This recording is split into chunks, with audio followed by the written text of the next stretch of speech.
Welcome to SJU. We are back and already started off pretty well. Whoops, I preemptively introed the video. You missed it. It was perfection. Great. I assure you. We released a video last Thursday talking about what's been happening around here. It's on the ScreenJunkies main channel, ScreenJunkies OG. Is what I like to call it. So you can go check that out there if you want to get caught up on that things. As we mentioned in that video, we're going to be doing some talks and discussions this week on camera that we've been having off camera in the last couple of weeks. We have a video coming out this afternoon specifically that deals with the issue of sexual harassment in a sort of deeper way than we were able to get through in that video. But for today, and to begin with, we are going to talk about Stranger Things. And that will be the last time I sing this morning. Is it in poor taste to do a segue graphic right there? Probably. No, we need to take a few days before we fold the graphics back. Yeah. Do we have a graphic for? I haven't seen Stranger Things yet, so I should leave. Yeah, Joe. What do you have to do that was Joe, so important? welcome to our show. Intros to everybody. I'm Roth Cornet. This is Dan Murrell. Hello. This is Spencer Gilbert. That's Joe Starr. He hasn't seen Stranger Things And he hasn't yet. seen Stranger Things. So, Joe, go write an honest trailer. It takes, what, 5 minutes? I'll go do what my I work. heard. Yeah. We'll call you back in when we're on finished. a different topic. Yeah. So I actually marathoned all of Stranger Things season 2 this weekend because I don't think I have enough to do. It was like the first cold weekend in Los Angeles. Yeah. It was like, should I go outside? No, Nah. not going to happen. I did manage to do a few different things this weekend in addition to that. I did a self-defense class with Sasha Pearl Raver. Oh, that's cool. That's good. And we actually got to go to a very cool party that I'll tease, but we'll talk about a little bit more in depth tomorrow. But in the midst of that, I watched all of Stranger Things. You did as well, yes, I did, Spencer? yeah. And you, Dan? Yeah, I did. I think we should stay away from like outright spoilers. Let's not do spoilers. Well, tonal spoilers, right? I don't can't know. promise that because like Fair enough. there's things I want to talk about that are pretty deep in the season. Okay. Well. Okay, so how about Specifically this? episode 7. Let's do overall thoughts first. Okay. And then when And you want to then- do specific spoilers, we'll give Then a we'll little do the thing warning. and the That thing. graphic will allow. Yeah. What would you think? Did you like it as much as season 1? You just rewatched season 1 too. I did. I kind of like motored through the whole thing. I liked it. I think I like season 1 better. It was definitely a sequel. Got bigger. They added stuff to the cast. I think what was missing for me was the kind of like kids against the world dynamic, where it seemed like the kids had the secret and the adults didn't believe them. And the dynamic of them and 11 I really missed, because 11 was just off on her own thing for the whole time. And I don't think that played as well. I wanted to see her and the kids again. And then the other thing, which I won't get into too specifically, is the first shot of the whole season. Very interesting tease. Oh, there's maybe more to this world than we knew about. And then when we actually learn more about that world, it was probably the most disappointing, momentum-killing moment of the season for me. Interesting. I actually liked it a lot. I thought it was. I thought it really kind of. To me, it lived as its own show this season. Like I love the first season, but the first season was kind of a hybrid of here's some great things from the 80s that you love, and also here's a story about some kids and a psychic kid, and they're fighting a monster.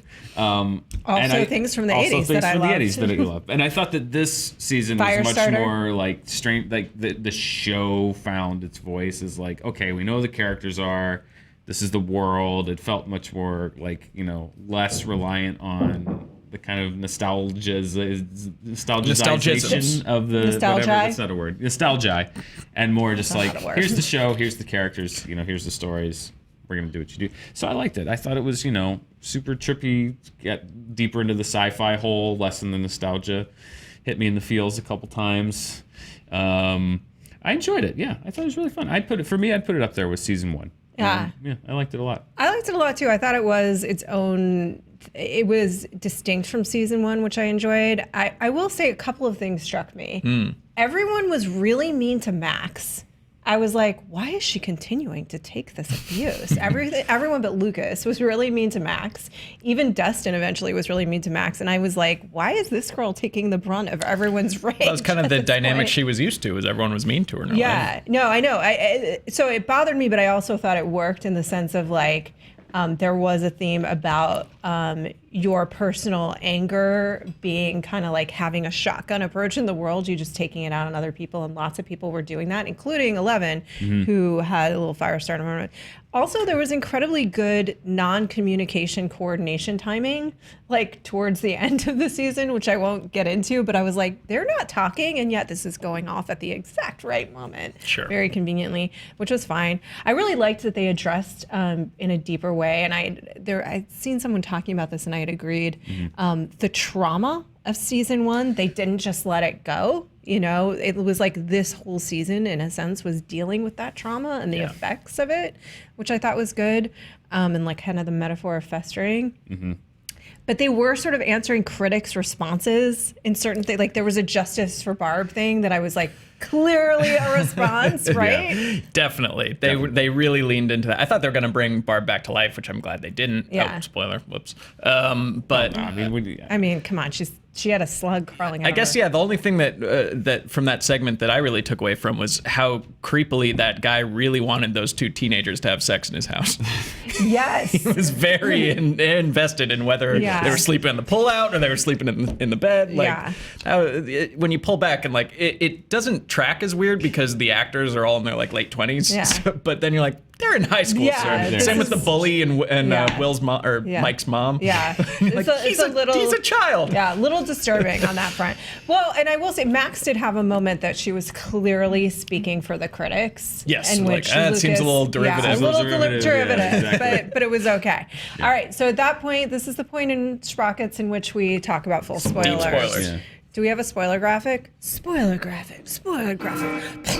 There we go. Nice. Spoiler alert. Yeah, So spoiler alert. We'll bring you back when we're done spoilers. Because for me, let's jump right into the spoilers. Because Yeah. you mentioned Justice for Barb. That is true. I feel like we have that. But I am now #Justice for Bob. Because I was a big fan of Bob. I kept waiting for the other shoe to drop. Yeah. Oh, yeah, it was and, clear. And it turns out the entire time, I feel guilty because he was just a really cool, dorky, weird dude who, poor guy. Yeah, I no, mean, and Stranger Things did that last season with Steve, Yeah, they where did like the he's the character bully turn. and like he's living up to this cliche, and you keep expecting him to just live that out, and then he either changes or doesn't change in opposite to your expectations. And Bob, I was like, he's evil. He's a spy. He's Yeah. He likes Mr. Mom I too thought- much. He's way too Yeah, excited about watching. He's way too Yeah. nice. I thought that somebody tweeted us about this because I can't remember when, but we had done a talk about Stranger Things season 2 casting, and immediately said this guy's name is Bob. Evil. Evil Bob. Evil Bob. But I think that they smartly, in a way, well, one thing, I heard a story about Steve, which was that he was supposed to be that character that was just sort of the heel, but that the actor got on set and was so nice that they were like, oh, we have to change this. Now his character is a guy who gets the shit beat out of him because it's the second season in a row where he has not had the better of a fight. And he's sort of getting the short shrift with Nancy too. too. But I thought they smartly, because we were waiting for them to defy those expectations, just leaned all the way into them. Like if someone seemed nice at the beginning, they were. That the evil government scientists weren't evil. You know what I mean? Yeah, which I don't love. I think that this season, it kind of like simplified the dynamics a little bit from season 1, where there were all these kind of competing interests and conspiracies and cover-ups and secrets. And now it's like all the adults are good and on the side, and all the kids and all the secrets are out, and they're fighting an interdimensional demon. Like, you lost some of that complexity of like these different coordinations of characters at the end, when it was literally every single human character we know on one side and then the evil dogs on the other side. It's like, okay, Right. kind of like the big good versus evil thing that I thought season 1 they did a better job of. Not having it be quite just that. Yeah. What do you think? I mean, I agree that it became a little more, but except for where I would disagree, and I really liked, was with 11. Yeah, which is, 11 was like she went to kind of a dark place. when she was going off on her own thing, like in the beginning of the season, in my head, I was like, oh, I gotta keep 11 separate, and then at the end of the season, they're gonna bring them all together. It's gonna be really heartwarming. And the cynical me was rolling my eyes at it. And then, of course, when she comes back, I was like, oh my god, it's so sweet. But that episode though was such a momentum killer for the season, because the way Stranger Things does storytelling is to induce you to binge until you crap your pants and like haven't eaten and can't stand up. And to do a whole episode, it's just not what Spencer's weekend in a nutshell. all of our weekends, be real. And he refused to come to a party with us so that he could crap his pants. I take bathroom breaks personally. No, That's the just real fans don't. So yeah, episode 7, which is the whole standalone, she's off with the RoboCop 3 Splatterpunk extras, is like, it's not what the storytelling of Stranger Things is all about, because for Stranger Things, they get you to like the climax or the emotional climax of a scene, and then they cut away to keep you invested so you don't know how it ends. And the show just really slowed down when you have to have scenes with beginnings, middles, and ends and nowhere to cut away to. They didn't get the promise of like, oh, there could be 10 other 11s, or she could be one of however many. And you just end up with this one and all these side characters who you don't feel really any. They just seem like they're out of a beer commercial or something. Like, I didn't feel attached to anyone that she broke away with. And I was like, why are we not cutting back to the kids who are in the middle of this crisis? Like, the show sets up these expectations that it's going to bounce from crisis to crisis to crisis to emotional moment to emotional moment. And then it just kind of failed for me when it was just flat and stuck with one story. I actually really liked that storyline, because I think that was where they got to the idea that it's, first of all, they reminded you that as much as these kids are the heroes, that 11 has murdered and would, if she needed to. And they also, I feel like they were escalating that idea for her throughout the season, that she was so angry, and that anger was, and she has a lot to be angry about, by the way, and that anger was festering for her, and it was building up, and that her mother sent her ostensibly to this girl to say, like, this is what's not to do, and she had to choose actively not to become the rot that lived under their town. But it's not so much content, it's presentation. Like, why was it just that story for a whole episode? Why was that not sprinkled throughout? Well, I almost kind of like that, because I think I might have gotten frustrated with that story if it was over 4 separate episodes of just like, okay, we know she's going to go back, and so now we're cutting back, whereas like I felt like when it was self-contained, it was a character episode. Just like, here she is, she's angry, she's looking for answers, she thinks she's found the answers. There's not the answers that she's looking for necessarily.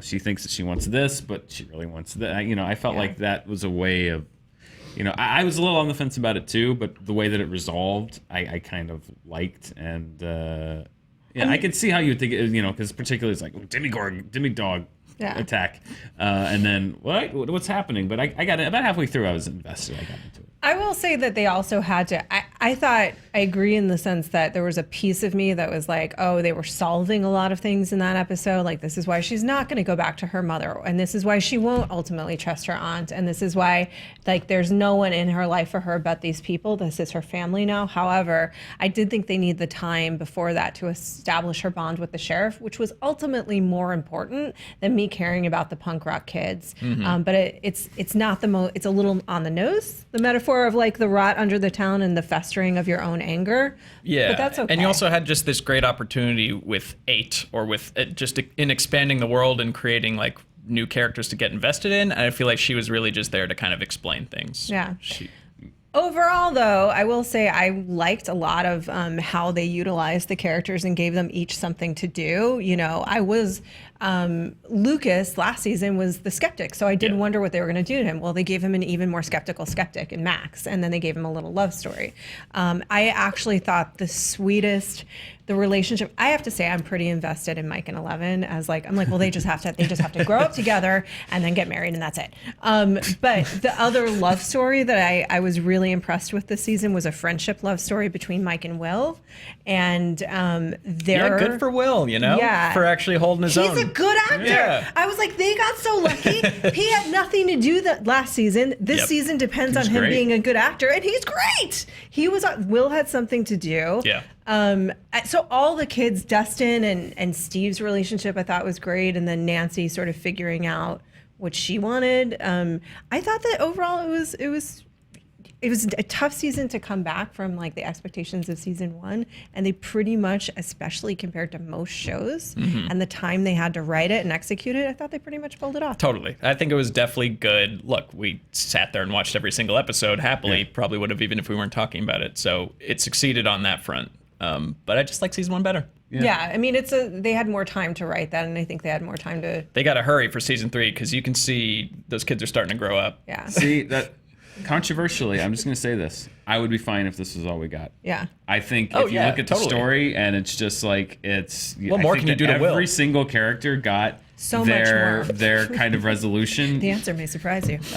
And I think ending the story with them at the dance, and then you go and you see that yes, there is still this other world underneath, but it's locked out now. Yeah. And I like for me, if they were like, "Hey, we wrapped up the story," I would be like, "Great." Dan, they're already greenlit 3 and 4. We're getting the college We years. are know, getting I'm the just college saying- years. I'm I will just say that saying- shot of the smoke monster. Like, Yeah. I for some reason, I just kept hearing it be like, "Hey, hey, hey," I just like wanting the police, attention. Yeah, I don't know. I would be totally fine if it was like we got 2, and because for me it's like I don't know what else they could ring out of Well, the we can start story. getting nostalgic about the 90s and then the early 2000s. Sure. And Yeah. There's they'll so all be much I to don't be know. blasting nostalgic Papa about. Roach. Having suffered my way through an episode of Walking Dead last night, and just like watching what happens when a show I think just runs out of complete momentum, and it's just literally an hour of them running around pointing guns at things and shooting at people that I don't know and at other people that I don't know, characters that I don't remember interacting with other characters that no one knows, and it's like. It's literally just like, what are you doing here? Like, what the hell is happening? I don't care about any of this. You're not explaining or setting up any of this, and none of it pays off. It's like I don't want to see that happen to this show. It's gonna be tough because they're gonna get the 3 seasons worth of story. Well, they're gonna have the Game of Thrones / I guess Downton Abbey or whatever show problem it is, where like one of them is gonna get really famous, and they'll be like, oh well, we can't get Mike Dustin moved back. away. Dustin's gonna be Mike. You think Mike? It's gonna be After You it. don't think Millie Bobby Brown? Oh, definitely. I think that Mike, after it, has the most momentum at the moment, but you never know with these things. I mean, think about like back in the day, Friends was on the air, you know, like who would have thought necessarily that Jennifer Aniston would have been the one? I think everyone. Oh, come on, the Rachel. She's an icon. The Rachel was an icon, and I did love Rachel. I think it's funny that we all thought David Schwimmer was going to be a big Right, movie but that's star. what I'm saying. I think at the time people really thought David Schwimmer was going to go off and like be an actor and things, and not that he's not, because he is. Well, I'm sure. David Harbour's Hellboy now, Yeah. and yeah, like all the kids are gonna start casting more things, and I don't want it to be Arrested Development where it's like we have 2 weeks with Mike, so they're all in let's different film stories. Mike leaving for vacation. Yeah. Billy, would you be comfortable seeing how much you look like David Harbour for Billy, our will you audience? come out for a or do you not second? want to do that? He said no. Yeah, that was Billy a doesn't hard. wanna do it. That was a hard no. from Okay, Billy. so Our we're producer gonna. looks identical to David Yeah. Harbour. I think it's a good thing. He's a Yeah. handsome man. Very handsome man. I see the resemblance. I don't know if he looks exact. Well, I'd love for him to come out and prove it, but you know, But if you refuse, some men just don't have the guts. wow. There he is. Yeah. Spencer's a That master. was- See you later. There's I the don't know if chief. they can see you. Well, you're too close, You're man. in the dark. You have to come in the light. The upside chief down. just came out. So this is the last thing I'm going to say about Stranger Things. We could probably say no more spoilers at Yeah, this point, right? yeah. If No, anyone's well, been this watching is a them- spoiler. Oh, This is a never spoiler. mind. Oop. The last thing that I'll say that, like, despite really enjoyed it, despite like some sort of logical errors that I was like, how are they all communicating psychically? Only one is psychic. That's fine. At the end, when like the triple coordination of like, we're gonna go burn the things and we're gonna. Good timing. I still liked it. Great timing. However, to your earlier point, probably the biggest disappointment to me was last year. I was like, wow, what if like the Demogorgon really was just like a bear, you know? And like this is a whole world full of other creatures and exciting things. And what they gave us was Demogorgon, Miniature. a boy and his Demogorgon dog, Yeah. Demidog. Well, and they a hadn't ripped smoke off monster. Gremlins yet, so they figured. You know? Like I kind of wanted more monsters. Did anybody want more monsters? Yeah, that'd be cool. Yeah, they teased the smoke monster, but like I thought they were setting up for like a Godzilla showdown. Like, Yeah. no, they didn't really deliver on that. It was just more dogs. Yeah, there were a lot of dogs, but I just wanted more. I also wish that he had started out. I kind of liked that he possessed Will, and that it was kind of like this physical embodiment of darkness, which again was like that metaphor. But I just wanted him to eventually corporeally turn into like. Yeah, you've got a thing. whole alternate dimension to play with. You're Yeah. right. I want more monsters. Season 3. Needs more monsters in season monsters. 3. Since I know you guys are listening to me. Okay, that's the I end. would legitimately Done just with watch the spoilers. Done with characters. spoilers. I would literally just watch a season of Stranger Things where it's like 11 and the chief hanging out in the woods and the kids. Just the AV club. Just the AV Are club. you a I'm like, monstrous? seriously, You don't what? like monsters? I love monsters, but I like just those like characters trying to more. get the high score on Dig Dug and just skating around. Trying. Max That's has just got me. that score. That's just me. All right. Should we call Joe back in? Yeah, we should Let's get bring Joe back. in. Someone get Joe. Joe? I'll text him. You can come back in for Is he this standing story. outside the door, or did he leave? I just want to applaud Oh, he just left. our Oh, he left. All right. our stellar and shining professionalism. Oh yeah, we're really on it. And I want to thank everybody miss a for beat. that. Yeah. Okay, so yesterday during the Dodgers sports game that people Yeah. enjoy, Yeah. The Dodger sports game. it's the sports game that I do not understand, but that many people enjoy. It's a great game. As we do. Yeah, it's amazing. a really good game. I don't even like baseball. It's incredible. Yeah, it's I a was great in a game. Thai restaurant. It was on. I saw. And I did the hashtag for hurricane relief. There's a hashtag Oh, that you yeah, can do for that's right. hurricane relief, by the way. if you HR don't for know. HR for HR, I believe. HR for Yeah. HR. Yeah. If you want to do that, basically T-Mobile. This is not a sponsored thing. This is a coincidence. T-Mobile will, for every person that tweets with that hashtag, donate $2 more. Okay. To hurricane relief, so you can do that. And synergy. in the midst of that game, and amid the continuing sexual harassment revelations that are happening in the world right now, which, as you probably know, have impacted us as well. Speaking of which, Joe Starr. Joe Starr. Joe, come on and join us. That was the transition I was hoping for. I can't even with you. I really am trying right? to do There was things. no unawkward way to break. He was just standing there. I was gonna pop back on. You guys talking about Kevin Spacey? We are. We are. So some information came out about Kevin Spacey. So actor Anthony Rapp, in an article via BuzzFeed, accused Kevin Spacey of making a sexual advance at him when he was only 14 years old, and Spacey was 26. Spacey tweeted about it last night and said that he was beyond horrified to hear Rapp's story. He said, I quote, "I honestly do not remember the encounter. It would have been over 30 years ago, but if I did behave then, as he describes, I owe him the sincerest apology for what would have been deeply inappropriate drunken behavior. And I am sorry for the feelings he describes having carried with him all of these years." And that's all he says, right? He just ended it there. He did not. Not so much. He did not. And that's where many people in particular have come to criticize him, because he used this opportunity, to come out as a gay man, which many people have criticized. I don't know if you guys were watching this last I night. kind of was watching how it was all Unfolding. It's so strange, because it's like, obviously, you know, I think it's the timing, which is like, these are very serious allegations, which he addressed somewhat, but then it kind of looks like an attempt to obfuscate by then saying like, oh, by the way, this thing that everyone's been speculating about for however many years, that's true. So then and it's true, that became the story. Mm-hmm. It wasn't about Kevin Spacey's response to these awful allegations. It became Kevin Spacey comes out, and I think that's where a lot of the criticism has been, because, you know, I think that's, you can't kind of say like, yeah, this, but also this. I think the criticism is that it should have just been, oh my God, I so don't remember sorry. this was terrible, but also like, it's even that, and I mean, it's a pretty serious allegation. So yeah. Yeah, I don't think that it's complicated, because like, good for Kevin Spacey for coming out of the closet. I think that that's something people speculated on, but like, that's not the story here. Right. There's two stories, and he's kind of combining the two. Yeah, and well, he's trying to smoke screen a little bit. Yeah. Right. It's just a little. It definitely appears that way. Yeah. Right? That's the appearance. Right. Is that right, that you're not just head on dealing with the issue at hand. Mm-hmm. Right? Yeah, and I think it's very transparent, to be honest. Like, it's why not stop after the first paragraph is my question. It's just a weird thing for like that, basically a rape allegation to be what like brings you out of the closet. Like, no, those are two very separate things. And why are you conflating the two so publicly, so close together? I think it left everyone with a bad taste in their mouth. Yeah, no, I think I actually was made aware of this morning, and every report that I sort of read and heard was that people were just unhappy that those things had been conflated.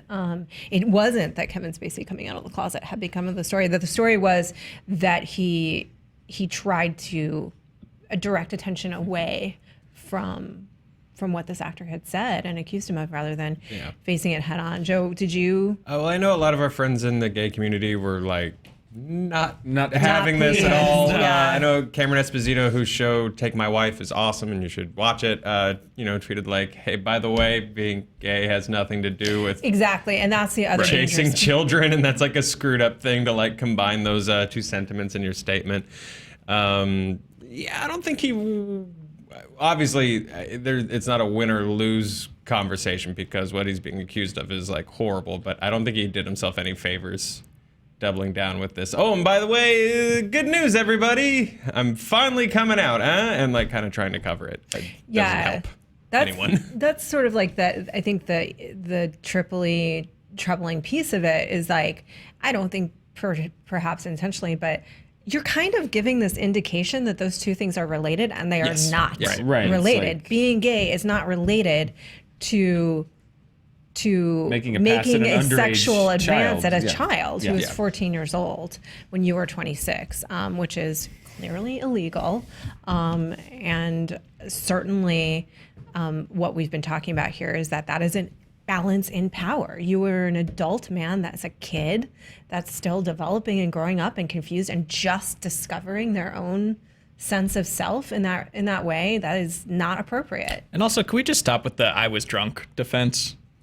I just think that is something that gets dropped so often. It's like, I must have been drunk, like Mel Gibson, and like, not just for this situation, but so many celebrity apologies are like, I was drunk. And it's like, when you're drunk, I don't know, you say things come out that like, it's not like you become an entirely different person. You just become like a less inhibited version of yourself. At least like, I'm like, for Mel Gibson, I always think like, I wouldn't say those things that he said on 1 million bottles of Jack Daniels. Like, it's got to be there somewhere to come out when you're drunk. Yeah. So let's just like leave the alcohol out of the apology.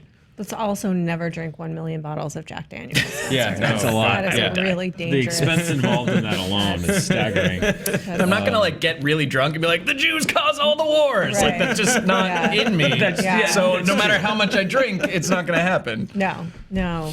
Good news for everyone. news, everyone. I know that. Yeah. We can go get drinks now, because I was I feel kind of much worried. more I will comfortable. angrily I was rank. worried that's why you refused to ever go out and have a drink with us, because all of this. But all was your just- weird self-hate is gonna pour out. It's just gonna But Come again, the kind of the drinking thing again, like I think that's what hit people the wrong way, was this thing of just like, It's feels like an excuse. oh, this is terrible. This is awful. I Yeah. don't remember it. By the way, I was drunk. By the way, I'm gay. And it's like that. It's like, but no, it needs to be, oh my God, this is terrible. Yeah. This was an awful thing that I did. And, or even just call the guy directly and maybe don't tweet. Just Maybe don't tweet. maybe don't tweet, and try to make contact with this person directly and say like, okay, listen, even if you don't remember this, say, I don't remember this, please tell me. And but this thing of just like, oh, I got to put out a public statement and I've got to give an excuse, and I think I'm all for people living their authentic lives, and their movements completely attached to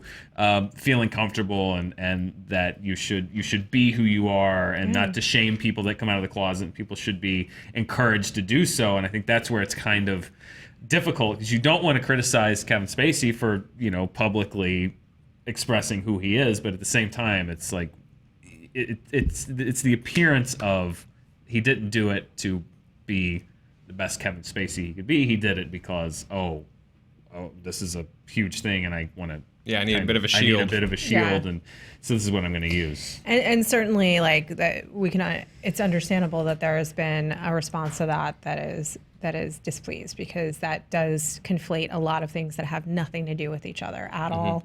Well, because the worst people that attack the gay community will often conflate those two issues. I mean, there's a long history of people attacking homosexuality by tying it to pedophilia and sexual deviancy, which it's not. Correct. And so I think that's where a lot of the sensitivity, particularly I'm with you, Joe, like I've read and I've seen so many people in the gay community responding negatively to this. I think it's because it kind of does subtly or not so subtly reinforce that stereotype, and that's not productive. So I think that's also where a lot of people were hit, and where some people are saying like, this is not the right place or time, because there are people out there who are just looking for ties like that, and it's so easy to wrongly or rightly, depending on the intention of this, make that tie. Right. And so I think, again, that's also where a lot of people are saying like, don't do that. You know, this is not good for the gay community to have it come out in conjunction with this. And yeah, it's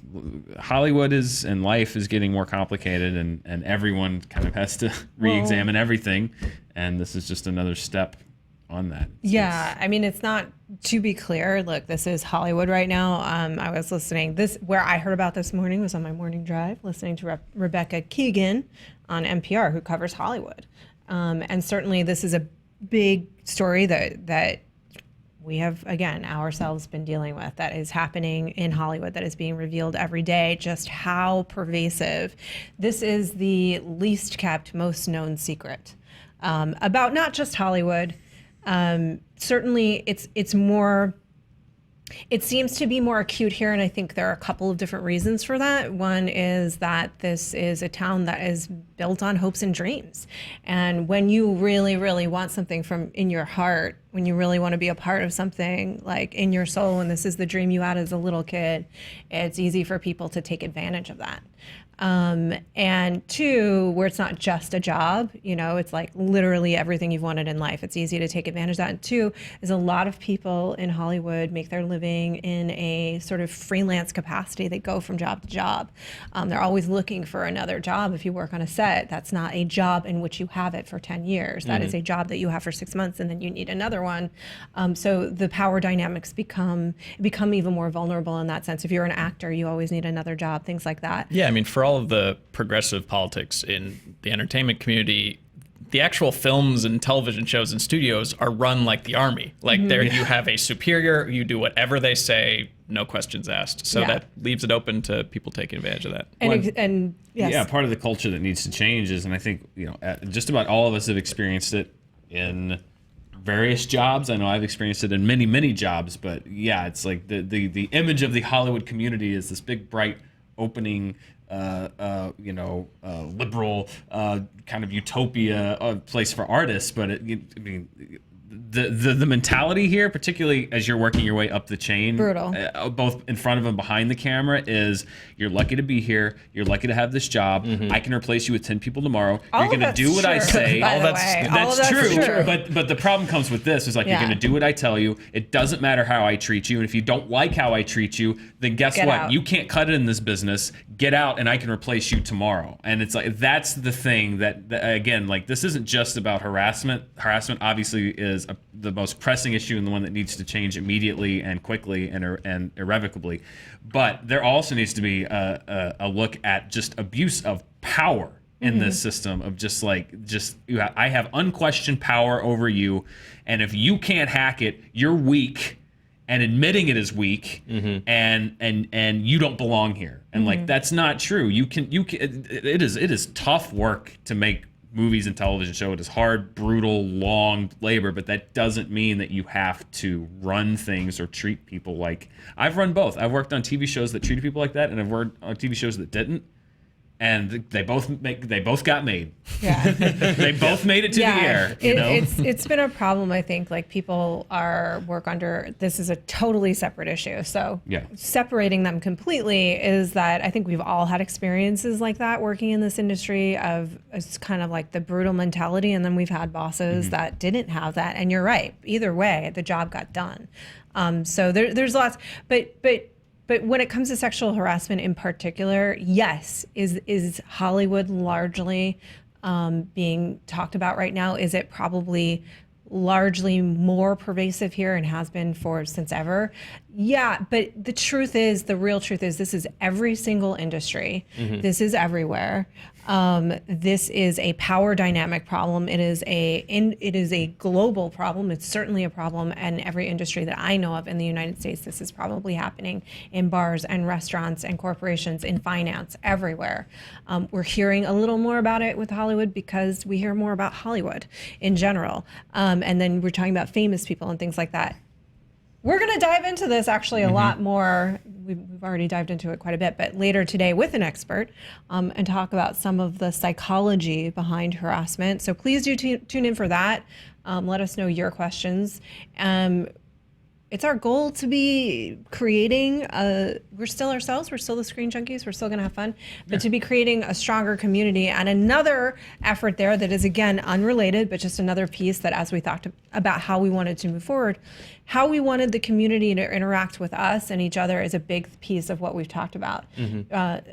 Priority one, fan safety. Obviously. And then priority two is the community itself and how we sort of talk to each other. We want this to be a place for fans. Dan, you've talked about this quite a bit. Yeah. I mean, this is, again, like there's the issue of sexual harassment and abuse that I think, we want to deal with the most forwardly and directly as far as getting awareness out there and learning more ourselves and educating ourselves and hopefully others. But also the kind of internet, and this has changed since I started working here in the last 5 years. There were always trolls on the internet, but the environment of just toxicity and abuse and harassment, and I don't mean disagreement. I think when we made our statement last week, we kind of talked about this a little bit, and I said, we want to make this a place for, discussion and not fighting. And I think a lot of people said like, oh, the movie fights is going away, or when I said that we're going to kind of re-examine, and that's not what I meant. I mean, movie fights should be a show about debate and having fun talking about movies and disagreement, but not in a I hate you, you suck kind of way. And when I said we were revisiting, I think it's more of just things like, do we need to call a video, will X movie suck? Or, that's what I mean when I say we just invite for liking this. Right. We invite divisiveness, and we just invite people to come in angry and just start flaming each other. Like, that's not what we want to encourage. But we also just want to try to make this a place that's not just people. There are people I know that used to comment on our videos that are saying like, I can't do it anymore. I don't want to do it anymore. It's the worst environment. It's just, and that's what we want to work on. It's like not disagreement. Of course, we want people to debate and disagree, but it's this idea of being just attacked or just viciously. And we know the difference. We know the difference. You know the difference. Like, we're not going to get rid of disagreement and debate, but it's. No, I think the only distinction we want to make is it's targeting what the person is saying, not the person themselves. Correct. Right. Like, Talk about what we're saying. Disagree with us, but Dan's an asshole or Dan's ugly or you're beautiful and you're very kind. Man. But like, you have a great heart. Stay away from the personal stuff. Talk about what the content of your argument or your statement, not exactly. you. Roth, I know you had a great statement on freedom of speech that we talked about as we were kind of. Don't get me started. This video is already too long. Yeah, that'd be a great video of like what is freedom of speech and what it actually means. I have a bone to pick with you about freedom of speech. You can say anything you want. That's true. Like you have that freedom. However, that doesn't mean that like whoever listens to it is obliged to say like, well, okay, Well, also, you can say whatever you want. There's why it exists in the first place. There's what it means and what the parameters are. We're not going to get into it. It's a different video. It's a different video, but I am going to get into it. It's there to protect us against sedition laws from the government, so we can critique our government. Primarily, you can say whatever you want. You can't say whatever you want inside of a private business. Having said that, it's if you go into a restaurant and start yelling. She wants to have the video. Save it, bro. Okay. The good news. What we actually want, you wound me up. You wound me up. It's basically three simple principles going forward. We're going to pin the top tweet. Uh-oh. The top what now? Tweet. I was trying to say tweet, but what I meant was comment, and then I said a whole bunch of words. What is the difference between that Twitter and Quitter? Tweetor? We are going to pin the top comment going forward. Shut up. So that we can discuss with respect. Did you guys get the 180 characters on Queeter? We want to discuss with debate with respect for one another. We want to discuss the person's argument, not throw sort of insults at the person themselves. We want to be nice. like Dalton from Roadhouse says, and Joe has brought to us, you can please, like the way we would encourage you to be involved is do comment, do get in there, talk about the topics at hand, get to know each other in the comments section, but make it a pleasant thing to do for each other. If you want to be more involved in the community, we're also going to have community moderators. You can go to sj.plus /community to find more about that. We'll also have a link in the description. I feel like if you're still watching at this point, you've earned it. You've so earned it. I can't believe you're still here. I'm like, be nice to each other, man. But we want people to be here because this is the kind of discussions we want to have on this show. It's like we want to talk about Stranger Things and queeting, and also like the actual news and the business of Hollywood. Like this is what we want to do. And again, that's not an attack on Roth. That's an attack on something hilarious she said. Yes. First of all, I've made up a fake word and completely embarrassed myself. So welcome back to SJU. Thank you for joining us today. We are going to have that second video that we talked about earlier up later today, and we do encourage you to go check that out as well. We will see you tomorrow.